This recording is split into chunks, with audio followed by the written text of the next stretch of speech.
Joining us now from Dallas to respond to a week of harshly negative press is Trump spokeswoman Katrina Pearson. And you just heard some of my panelists say that, yes, he's gotten a lot of bad press this week, Donald Trump has, but some of it is justified because of his remarks about the Khan family, because of his not endorsing and then endorsing Paul Ryan.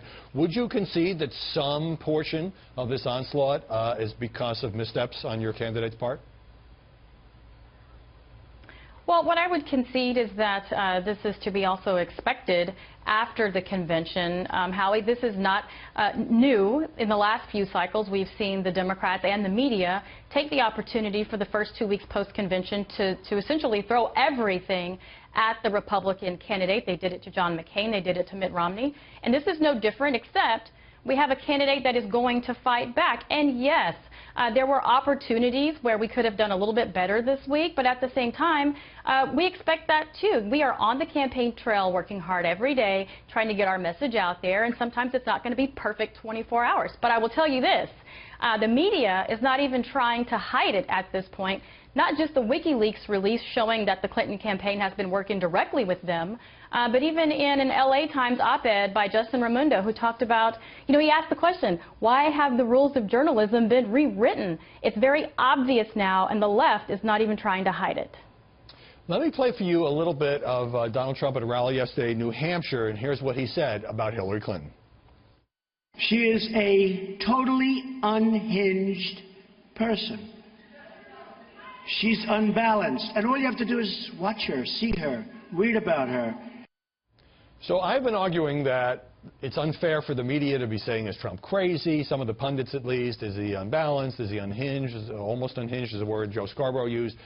But if your candidate is using language like that about Hillary Clinton, then it doesn't seem like quite the outrage that it might otherwise be.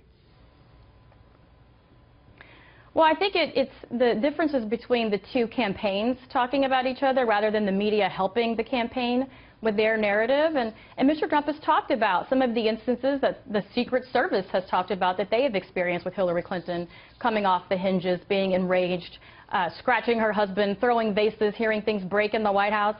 These are things that have actually happened and been reported by the Secret Service.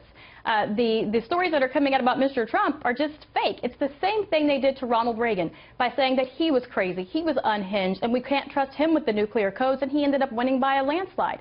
The thing is, we cannot sit here and pretend that Donald Trump has not been out there in the public eye for nearly 4 decades and just all of a sudden he's unhinged and crazy and racist. That's not how it works, and the people know that. I've got about half a minute. I'm glad that you conceded that everything did not go perfectly, which happens in presidential campaigns. But to the extent that you think that the media is piling on in a very unfair way, is it because they don't like Trump personally? Is it because they don't want Hillary to win?